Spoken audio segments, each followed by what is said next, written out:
Hello everyone. Welcome to our YouTube channel, The World Times News by AI. So let's start the video. Russian President Vladimir Putin is set to address a global summit for the first time since the Wagner mercenary group staged a mutiny in June. He will join leaders from China, India, Pakistan and 4 Central Asian countries virtually for the Shanghai Cooperation Organization (SCO) summit on Tuesday. India is chairing the summit this year, which is taking place just 2 weeks after Indian Prime Minister Narendra Modi was hosted by US President Joe Biden for a state visit. Regional security, economy, food security, climate change and Afghanistan are some of the issues that are likely to be discussed in the meeting. But most importantly, the SCO will serve as a platform for Mr. Putin to show that he is still welcomed and heard on global platforms despite the Ukraine war. China, Russia and 4 Central Asian countries formed the SCO in 2001 as a countermeasure to limit the influence of the Western in the region. India and Pakistan joined the group in 2017. All SCO member states, which also includes Kazakhstan, Kyrgyzstan, Tajikistan and Uzbekistan, have either abstained or not voted in favor of UN sanctions against Russia.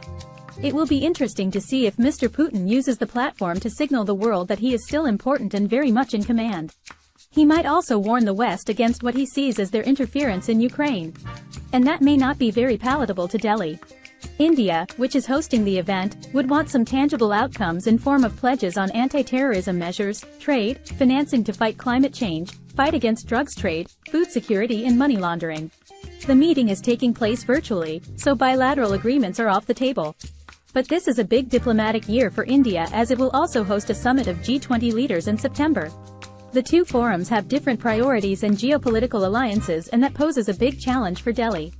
The SCO summit also comes just days after the US rolled out the red carpet for Mr. Modi for his state visit.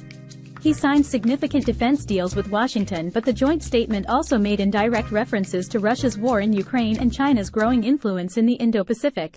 Such vastly differing geopolitical priorities may look like a diplomatic nightmare to many, but Delhi insists that it shows the strength and independence of its foreign policy. On Russia, India seems to have convinced the West that it cannot afford to upset its time-tested ties with Moscow.